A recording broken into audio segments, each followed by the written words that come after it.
Good evening and thanks for joining us on Nationwide today on the network service of the NTA. I'm Elizabeth Omori. President Muhammad Buhari has inaugurated an ultra-modern sports complex built by the Nigerian Navy at Navy Town Ojo in Lagos to enhance the physical fitness of its personnel. The event, which is part of the 12th Nigerian Navy Games, provided opportunity for the naval personnel to showcase their sporting skills. And still staying with sports, Chukwunonso Unwabweze has some sporting stories for us. Nigeria is firmly in contention for a back-to-back under-19 Boys African Nations Volleyball Championships title in El Jadida, Morocco, after defeating Cameroon 3-1, 18-25, 25-21, 28-26, and 25-16 in the semi-finals on Thursday. The win makes Nigeria the first sub-Saharan African team to reach a second consecutive final in the history of the championship. Ahead of the National Division 1 Handball League in Benin City, Edo State, assurances have been given on the readiness of North Central teams to excel and gain promotion into the professional league next season. This is coming as teams continue to intensify preparations after the just ended North Central Handball League in Makurdi, Benue State. I think the Handball Federation of Nigeria has a positive step to be able to harness and to be sure now that they have new entrants that they can use as a source of developing the game towards embarking a mission for the country Nigeria. Full semi-final match on Friday is against Karos Alcaraz, who dismissed the women's singles. Iga Swiatek defeated Jessica Pegula 6-3, 7-6 to zoom into the semis. With sports updates, I am Chukwunonso Nwabweze, NTA News. The security matters. The Nigerian Security and Civil Defense Corps is being strengthened to implement fully the standard operating procedures in securing critical national assets and infrastructure. Abdurrahman Jibrila reports that the Minister of Interior, Rauf Aregbesola, handed over operational vehicles to the Corps to improve their operations. No excuse for failure is the message from the Minister of Interior, Rauf Aregbesola, to the personnel of the Nigeria Security and Civil Defense Corps at the inauguration of 93 operational vehicles to the Corps. Challenges of vandalism of critical national assets and infrastructure, theft of crude and refined oil, banditry, kidnapping, ritual killings, and insurgency are some identified crimes that must be eliminated. The minister tasked the men of the Corps. We have routed these gangs and individuals in all their main bases and put them on the run. However, we shall not relent, but we must remain absolutely committed towards expatriating them completely from our land. We also promise to intensify the existing collaboration and synergy with the military and other law enforcement agencies to effectively tackle the effect of insecurity in the country, to engender a safe and secure environment in the country.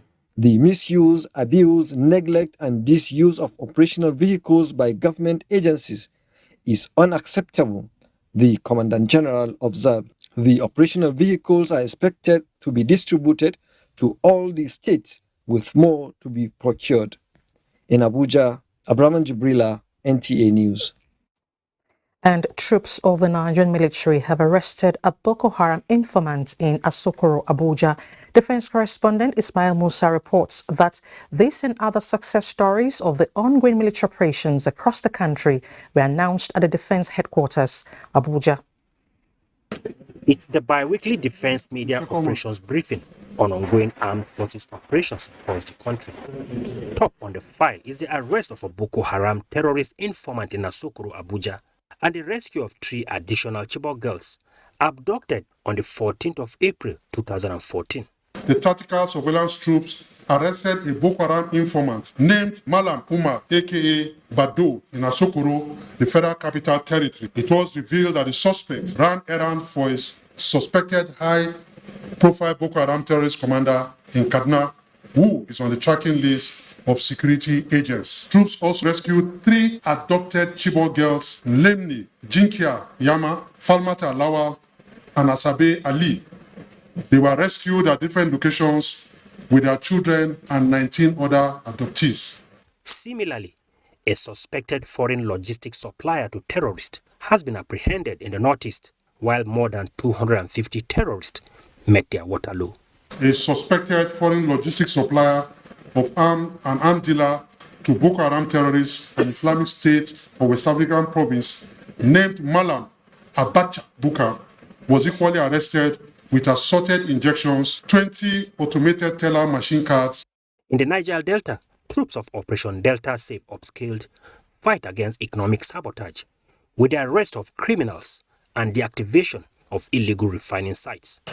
From the Defense Headquarters in Abuja, Ismail Musa, NTA News. Still on successes recorded so far, troops of the Nigerian Army on patrol along Kaduna-Zaria Highway have repelled bandits around Fandisho village in Igabi local government area of Kaduna State, following credible intelligence on movement of bandits around the corridor. During the encounter, 2 bandits were neutralized while some bandits escaped with gunshot wounds. The Kaduna State government, in a statement, commends troops for their gallantry in dealing decisively with criminal elements. Protection of ex-service personnel from terror sympathizers while naming and shaming terrorism financiers have been noted by guests on Good Morning Nigeria as potent measures required to end what has been an almost endless war on banditry and terrorism. This was while discussing ways to sustain gains of the fight against insecurity. Daniel Adiri tells us more. You see a lot of widows and orphans roaming about the streets. Some have taken into water hawking, canteen businesses and what have you. So despite the return of relative peace to Maiduguri and other urban parts of Borno State, there is need for intensive intervention in terms of humanitarian assistance. The war against terrorism rages on, with successes recorded, but there seems to be resurgence in recent times. Discussant, however, notes that, for the successes recorded to be sustained, there must be concerted efforts to procure better and more sophisticated military hardware, which they say may only be possible with an independent and sustainable means of funding for the armed forces. You cannot get an armed forces at its best with annual budgetary allocation. It's not very possible. And the worst part that people don't understand is that even today, if you bring 1 trillion to budget for the capital of Nigerian armed forces, you are not going to get the equipment to prosecute the war in the next 6 months. If you go out of it, you have to place order and you will be on queue. UAE jailed about 5 or 6 Nigerians who were connected with financing Boko Haram. Nobody has been jailed in Nigeria who are part and parcel of that.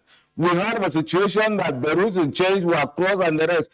Why are you keeping them secret? Nigerians should know those who are the bad people who parade themselves as either our leaders or parade themselves as the influential business people, and whereas they are crooks. We should know them. Others pointed out that, while battles are fought on the ground, many more can be won on the cyberspace, which they say is a fertile ground for strategies used by the terrorists.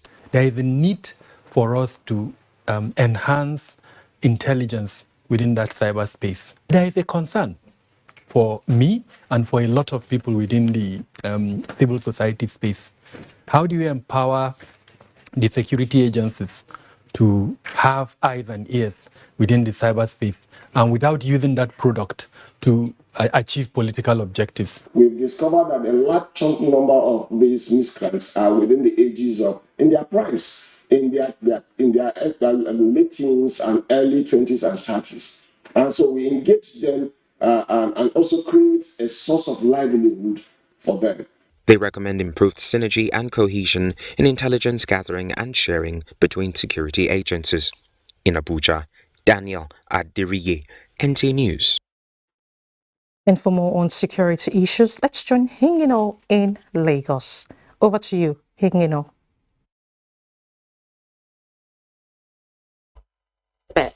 The Nigerian Army is scaling up its pharmaceutical production capacity to meet world-class standard and mitigate the problem of substandard drugs. The Chief of Army Staff, Lieutenant General Farouk Yahaya, said this at the groundbreaking ceremony for the joint establishment of a pharmaceutical manufacturing plant in Ekpe. Lynn Leneke reports. Providing adequate health care for officers and men of the Nigerian Army is a topmost priority, considering the recent high-level engagement of various theaters of operations in the country. This joint establishment of pharmaceutical drug manufacturing plant in Ekpe by the Army's leadership is therefore to improve the current status of the Nigerian Army drugs production facility with a view to addressing the chronic problems of shortage as well as the issue of fake and adulterated drugs which personnel and their families face in hospitals. The partnership will also address the dependence on imports, which will in turn boost the internally generated revenue of Nigerian Army through public state sales and export to nearby countries. This partnership is premised on the huge market and demand already established in the open market and even to some extent governments across the country. Meanwhile, the Chief of Army Staff's intervention in infrastructural development to Nigerian Army schools has extended to the Nigerian Army School of Ordnance, where a newly built and fully furnished 20-bedroom students' officers' hostels, 40 soldiers' dormitories for students of the Nigerian Army Ordnance School Ekpe, and the regimented Sergeant Major's official residence were inaugurated. Lieutenant General Farouk Yahaya reinstated the Army's resolve to complement government's efforts towards the provision of adequate welfare services for Nigerian Army and larger Nigerian society. In Lagos, Lynn Lenake, NTA News. The interception of 20 drums of carbide by the Federal Operations Unit Zone A of the Nigeria Customs Service is raising questions about the motive behind the importation, which the Customs says could be connected to crimes. But for the avoidance of doubt, the unit is, however, calling on the importer to come forward with the end-user certificate approved from the Office of the National Security Advisor. Michael Olale reports that apart from this, 10 suspects were also arrested in connection with different import infractions. The intensity of the rain seems to pose a challenge for smuggling activities, as the once flourishing routes, the waterways, is now impeding their illegal trade. A good instance is these bags of rice intercepted at one of the creeks within the area of responsibility of the Federal Operations Unit Zone A of the Nigeria Customs Service.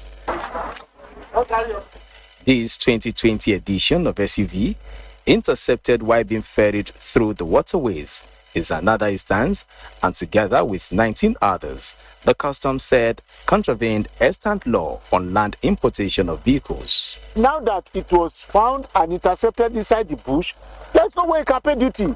As a matter of fact, I'm waiting for anybody who will come to claim this vehicle, and I will just handcuff him and we'll go to court on it. The lesson going forward, the unit says, unraveling concealment like the one surrounding the importation of these 20 drums of carbide has been made easy. The worries, however, according to the customs, revolve around national security and public health, which this type of consignment could generate. This one is a critical substance that is used in making IED. Similar to these is the interception of 42 pieces of military camouflage bags and 242 parcels of cannabis sativa, a development which the Federal Operations Unit Zone A believes could fuel insecurity. The total duty paid value of seizures within the month of August is close to 580 million naira, while 46 million naira was recovered from underpayments and undervaluation of imported items. In Lagos, Michael Olale, NT News. Do not forget to follow this news broadcast live on our website at nta.ng/live and on our other social media handles displayed on your screen for updates. Time for some messages, and when we after that we'll head straight to Ibadan, where Kemi is standing by with updates.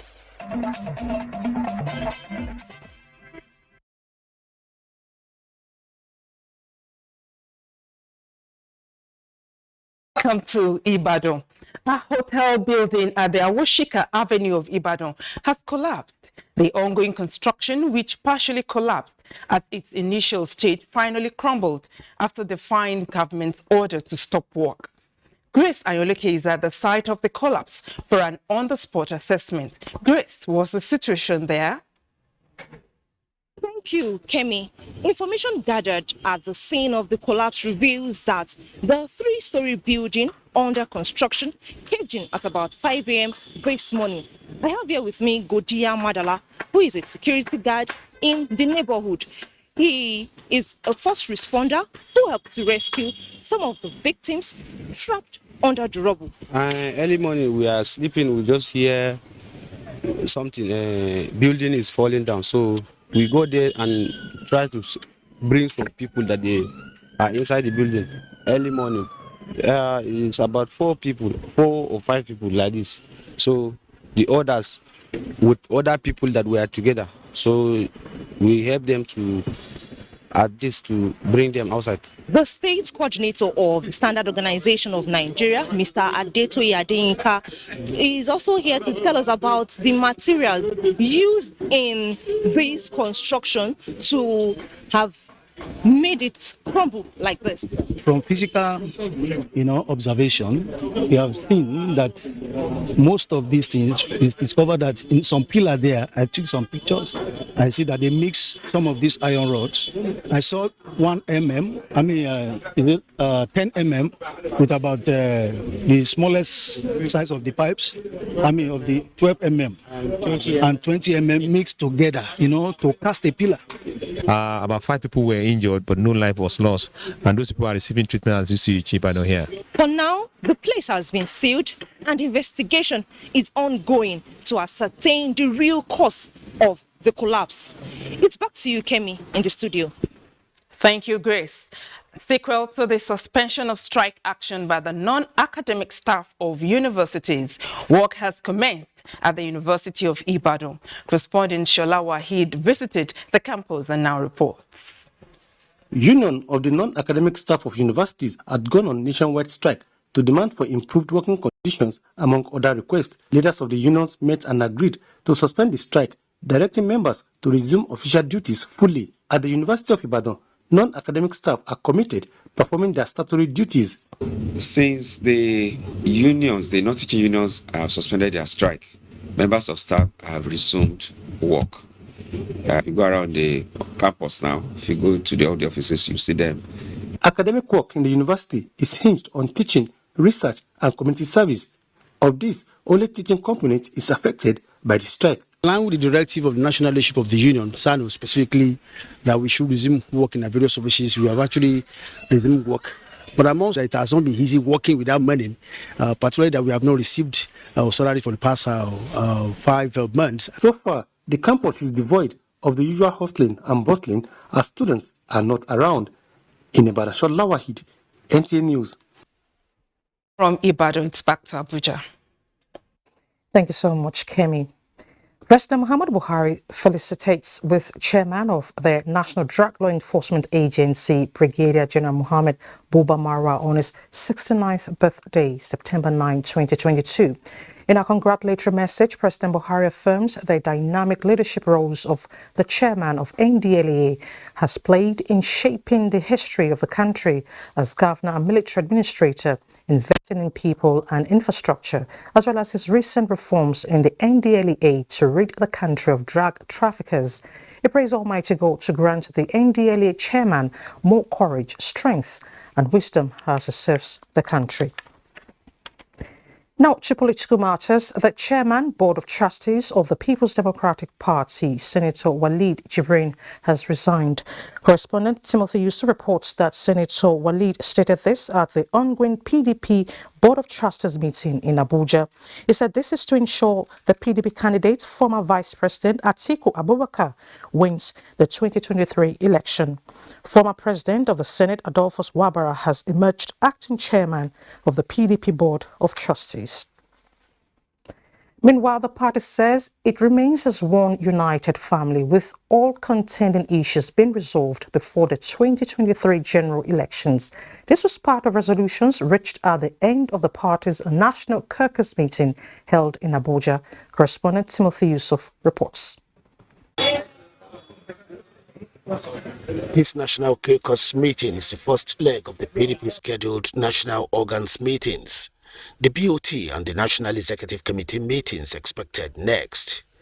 Presidential candidate Atiku Abubakar, Chairman PDP Governors Forum Aminu Waziri Tambuwal, some PDP governors, party leaders and elders, as well as members of the National Working Committee, led by the National Chairman Senator Yocha Ayu, attended the meeting. We are set to go. We're ready. The organs of the party are working. You can see that this is a party that truly a party.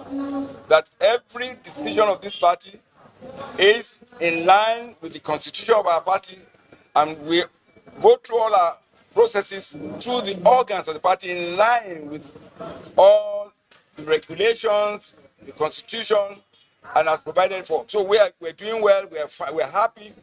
The chairman is there. Resolutions from this meeting are expected to be communicated to NEC. Outside the venue of the meeting was a different scenario as party leaders depart. It was a call for the resignation of the PDP National Chairman Yoche, alleging that the North is occupying the topmost positions in the party. We need justice! Justice for all! We need justice! Justice for all! The party's Board of Trustees meeting, and to be followed by NEC, will further clarify the stability within the PDP family going forward. Timothy Yusuf, NTA News. It's time to head to Jos, where Zinret is standing by with some reports for us. Nice to see you, Zinret. Good to see you too, Elizabeth, and welcome to Jos. The General Officer Commanding 3 Division of the Nigerian Army and Commander Operation Safe Haven, Major General Ibrahim Ali, says he will sustain training of officers to enable them deal decisively with emerging security threats. This was while declaring open the 3 Division Inter-Brigade Combat Proficiency Competition. Inauguration and Ibadan reports. The competition aims at sharpening the skills and competencies of participants in line with the Chief of Army Staff's training directives for the year 2022. Major General Ali explains that the training is a cardinal pillar of the Chief of Army Staff's vision, which is having a professional Nigerian army ready to accomplish assigned mission within a joint environment in defense of the country. He added that the country is bedeviled by security challenges. As a result, the armed forces have continued to upscale training and retraining of personnel to curb the menace. The competition is organized to develop the spirit of competition, cooperation, and teamwork needed in the accomplishment of missions and tasks. I therefore urge all the participants to engage in healthy competition during this week-long training exercise. The commander at 3 Division Garrison, Brigadier General Michael Agi, appreciates the General Officer Commanding for encouraging healthy competition among officers of the division, urging the participants to make use of the week-long competition to develop new combat skills and modern warfare techniques. In Jos, Inauguration and Ibadan, NTA News. Plateau State Command of the Federal Road Safety Corps is attributing the reduction in road crashes to intense sensitization, proper monitoring, and proactiveness of personnel. The State Commander of the Corps, Alphonsus Godwin, stated this while reviewing the activities of the command. Yildiz Danladi has details. Reviewing the activities of the commander described as successful the sensitization carried out at motor parks, worship centers, and major streets in Jos Metropolis. He says the awareness is paying off as only 5 fatal accidents were recorded within the period under review compared to previous years. The level of fatality is quite appreciable, and it's all due to the level of sensitization, the enforcement of our men on the road, and the visibility we have. You know, where these crashes happen, we deploy men to slow down the traffic. While cautioning motorists to avoid the use of bad tires and phones while driving, he urged them to assist the command by complying with traffic rules for their safety. People should obey them. People should not fear them. People should obey traffic rules and regulations and avoid them being penalized. That is the only way they will enjoy being on the road. He says the command will intensify patrol and bring to book motorists violating traffic rules. In Jos, Yelik Danladi, NTA News. That's it from here. Nationwide continues with Obehi in Benin after this break. Why should we be in a difficult situation financially? Once upon a time we were rich, but we're not a rich country anymore. Disaster management is everybody's business. In all these times, the organization turned to Nigeria. We would as much want to harness the capacity that is within us so that we see how we can become self-reliant. 1 month ended and you said you are increasing warning strike by 2 months. I mean, you are incubating madness. Even if these are officials of government who have been told to go and enforce the law and they have gone against the law itself, they must be held accountable. One-on-One, Friday, 10:30 p.m. on NTA Network.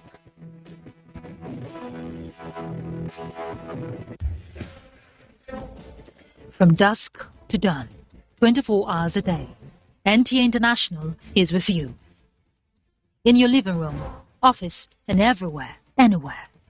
We provide the company you desire in terms of balanced and up-to-date news, programs, and the best of entertainment.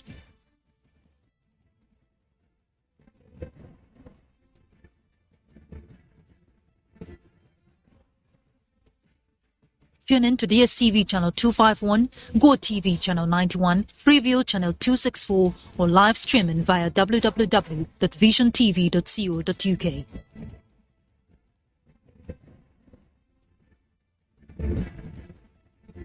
You can also see us on Facebook and YouTube for quality content on the go.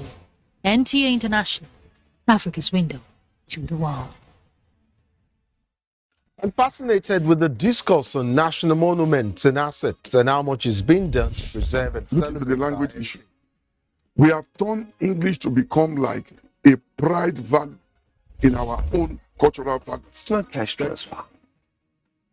It's not the COVID-19. Inauguration 1897 was a deliberate You know, many of these people coming to the urban areas now. These and applications, there are terms and conditions.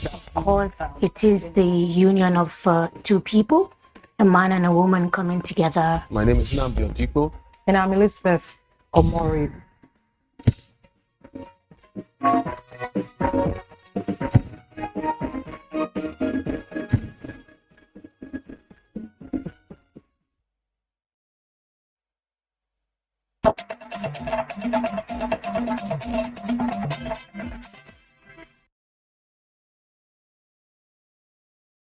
Hello and welcome to Benin.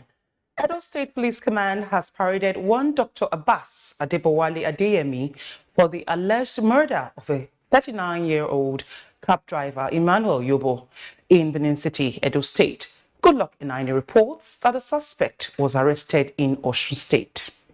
Year-old Dr. Abbas who claimed to be a staff of General Hospital in Kayama, Kwara State, hails from Ede in Osun State and is a graduate of the University of Ilorin. He was alleged to have engaged the service of the deceased, who hails from Delta State, however resides in Edo State. The suspect, under the guise of treating the deceased for leg pains, administered a concoction of lethal substances through an injection into his alleged victim. The police got wind of the matter after the wife of the deceased reported that her husband told her he was going to see his doctor friend in a hotel at GRA Benin City for treatment and did not return after several unanswered calls. The police deployed the use of technology and tracked the vehicle with the assistance of the Osun Police Command. He left the victim in the car, his own vehicle, and after some time took him away to Oluku side when going to Ondo by the bypass there and dumped the body. Medical Director, Police Hospital, Benin, Margaret Oyakiri, lists some of the items and chemicals found in possession of the suspects. We have 5 full vials of 10 milligram of diazepam. Diazepam is a sedative. And 1 bottle that has been used. Wife of the deceased is demanding for justice, just as the suspect pleaded for forgiveness. Because he paid me so much that he just killed my husband away from us. There was no motive whatsoever to harm him. He is a friend. The spokesperson for the command, Chidinwa Abuja, says the suspect will face prosecution at the conclusion of ongoing investigations. In Benin, Goodluck Inaini, NTA News. Ekiti State government has flagged off a free cervical cancer secondary prevention pilot project in the state.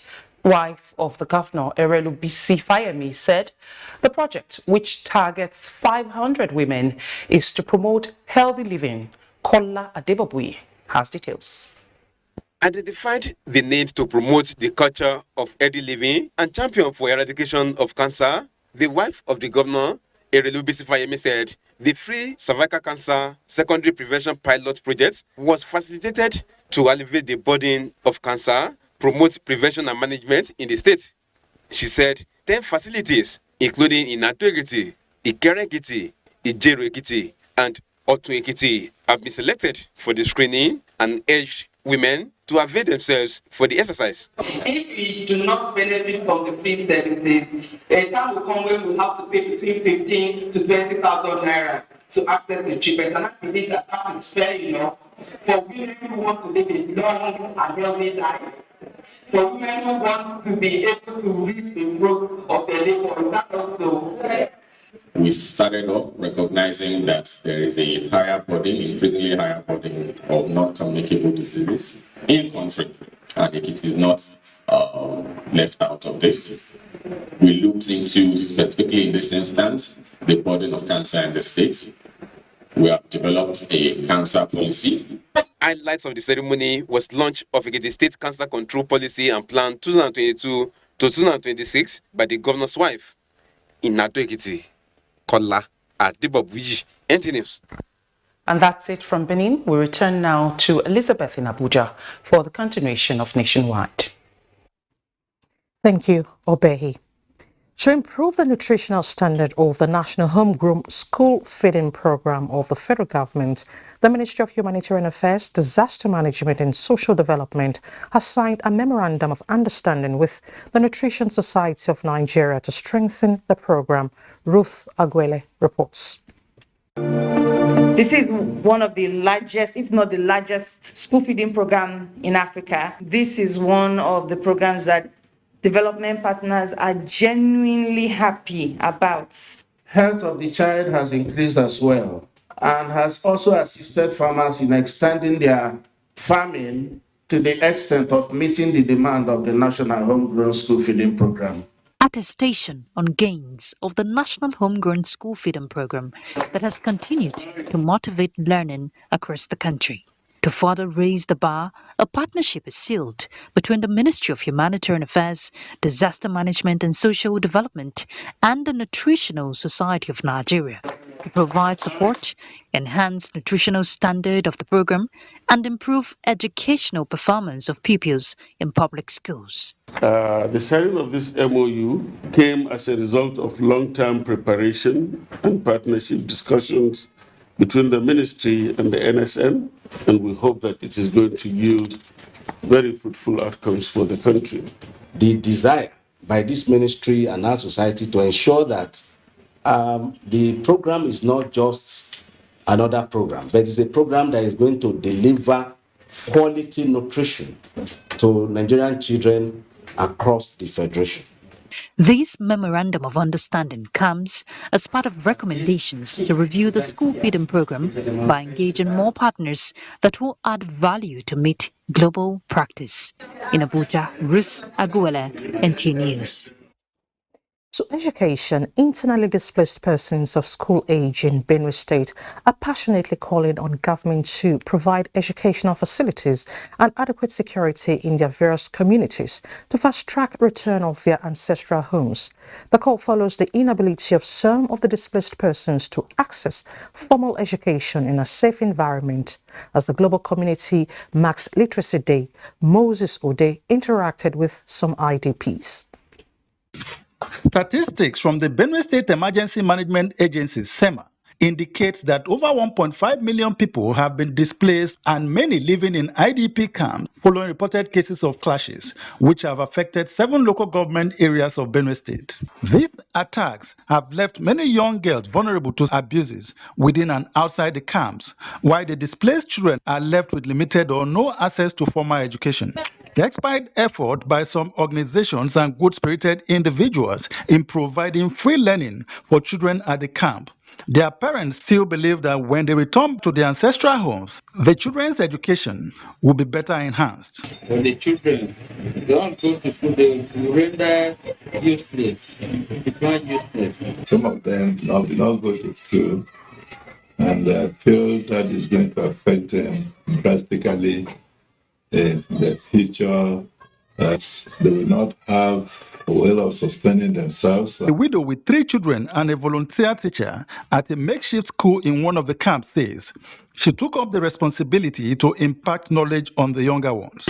My children also are here.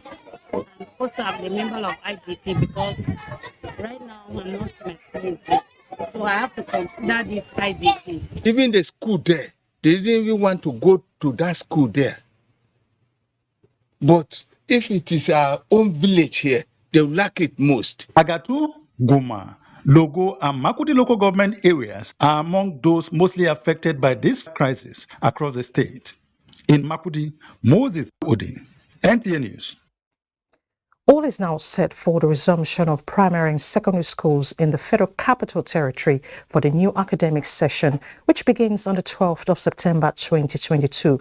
Hadiza Godwin-Ibuni had a chat with the chairman, FCT Education Secretariat, Sani El Katuzu, who says the FCT administration will leave nothing to chance at ensuring adequate security for all students.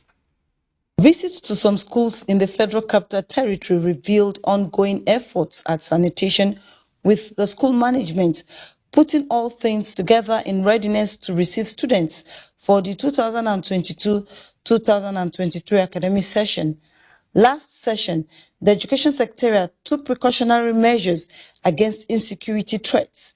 The Secretariat says it has never doubted the ability of the nation's security forces to ensure adequate protection of all citizens, including students across the territory. Our parents and guardians that schools will open the day we said they are going to open, and that when students and pupils are coming back to school, all parents should rest assured that their security has been taken care of immensely, more than before.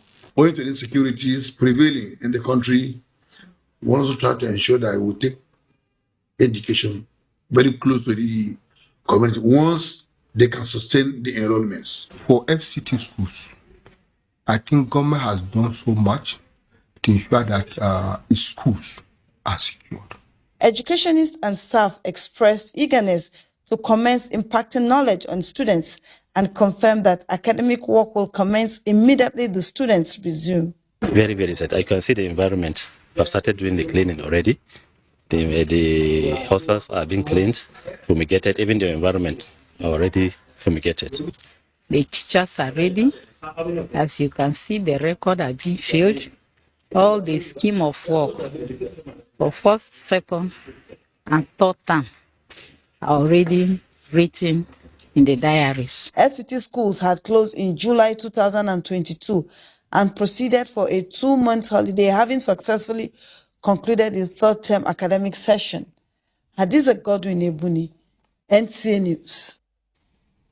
Meanwhile, the federal government has launched an educational scheme to give school dropout a second chance to pursue their educational career. Aliut Tijani reports that the Universal Basic Education Commission inaugurated the Second Chance Model School in Nasarawa State.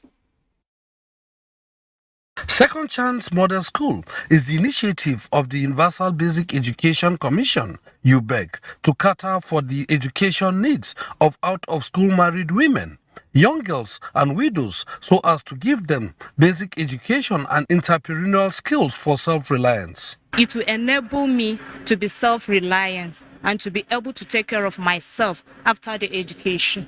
The school, furnished with the state-of-art facilities and workshops for tailoring, knitting and computer education, also has nursery session for children. Located in Kurmintegoi community of Akwanga local government area, the school is the pilot project expected to be replicated in other parts of the country. I think that's the best we can do to our younger generation, to provide them with hope, to provide them with the opportunity and the ability to safeguard our future as a nation. Governor Abdullahi Sule, who inaugurates the school, lauds the vision of UBEC towards ensuring equal access to education for all in the country.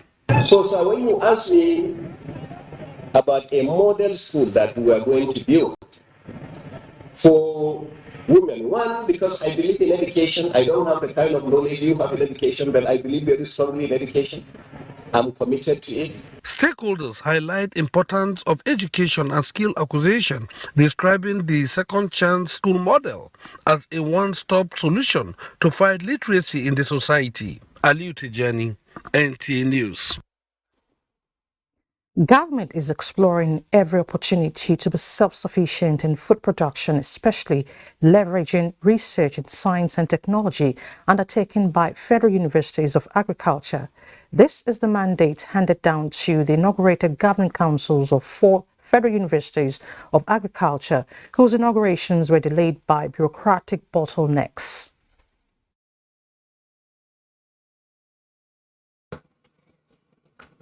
Your work is already cut out for you in line with the federal government belief in agriculture as the solution to married or socioeconomic problems, and this is one of the reasons for the establishment of Federal Universities of Agriculture.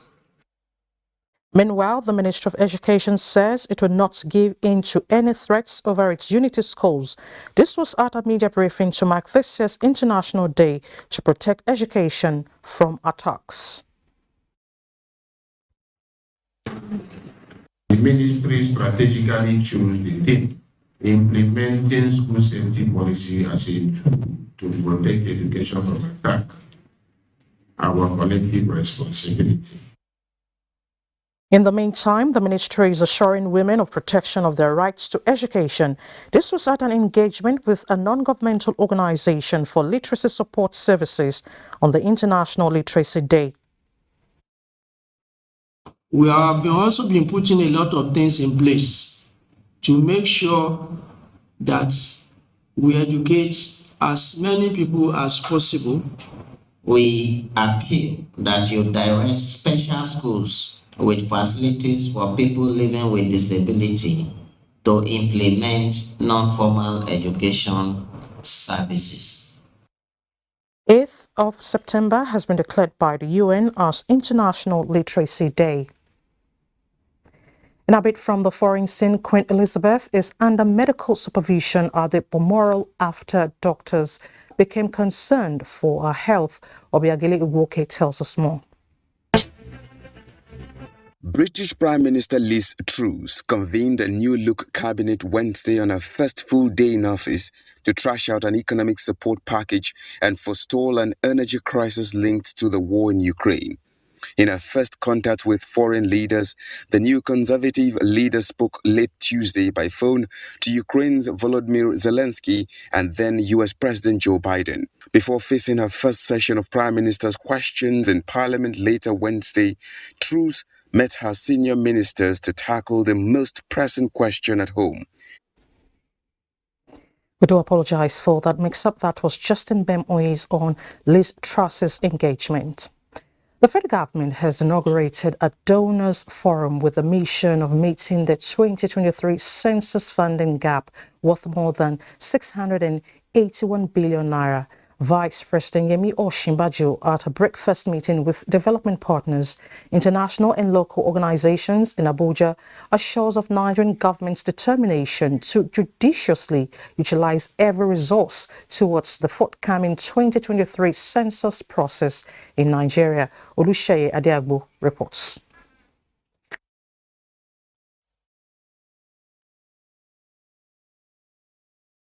Come subsequently in our bulletins. The federal government wants Nigerian Medical Association to counsel young resident doctors on the need to give back to society and desist from traveling abroad for greener pastures. The head of civil service of the Federation, Dr. Folashade Yemieson, made the call when the leadership of NMA visited her in Abuja. Haman Jabani reports. Head of the Civil Service of the Federation, Folashade Yemieson, expressed concern over the rate at which resident doctors travel abroad for practice and urged the association to always complement the effort of government in effective healthcare delivery in the country, as the present administration will continue to provide an enabling environment for them to excel in their profession. Head of the Civil Service enjoined the doctors to be considerate in their demands, having in mind the dwindling government revenue. Use us to gauge the need. And when we give you advice, please do. It's not because we don't want doctors to earn plenty, but there is a time that you should do it. President of the Nigerian Medical Association, Dr. Uche Roland Ojima, commended the head of civil service of the Federation for her reformative contributions in repositioning the federal civil service for greater performance and national economic growth. Haman Jabani, NTA News.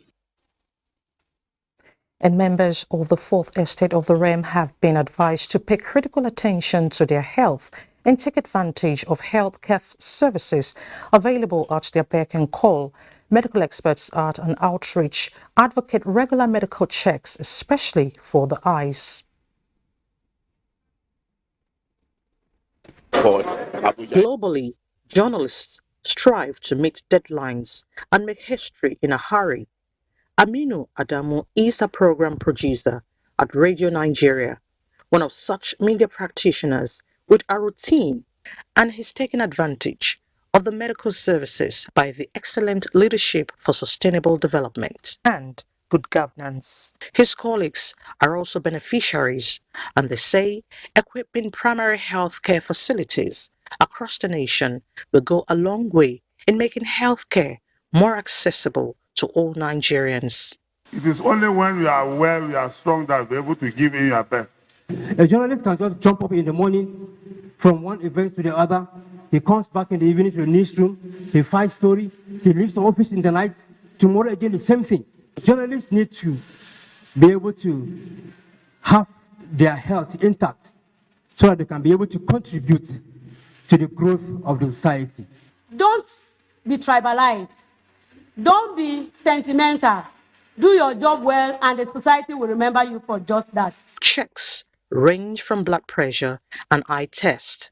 They urge media practitioners to maintain a healthy lifestyle and remain professional in carrying out their duties.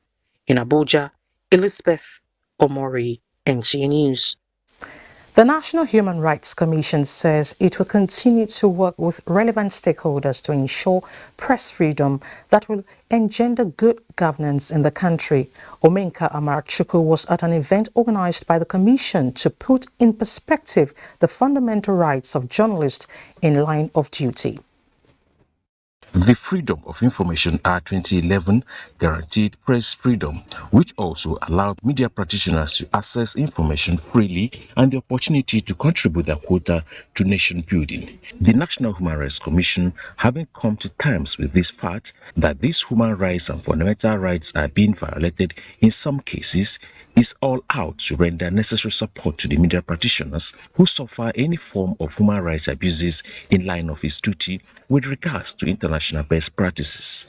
For the Commission, it is also to buttress the point that journalists are indeed the conscience of any modern society, as they are often referred. There is no gainsaying that the media have consistently kept the public abreast with information on diverse issues, and this has not only assisted citizens to demand accountability from the leaders, but has also enhanced citizen participation in governance as people engage in discussions about their governance. We want to urge you that you continue in this partnership and be rest assured of our commitment and our vow to support what you're doing at this commission. To achieve all this, and as well as promote and protect human rights of Nigerians, comes the need for collaboration between the Commission and the media. In Abuja, Umeka Marachukwu, NTA News. Queen Elizabeth, who is Britain's longest-serving monarch, is under medical supervision at the Balmoral Castle in Scotland after doctors became concerned for her health. Information from our official residence in Buckingham Palace indicates that the Queen's doctors recommend she remains under medical supervision. And that ends Nationwide today. Thank you so much for watching. Do remember to always connect with us at the NTA. Stand against rape and rapists. I'm Elizabeth Omori.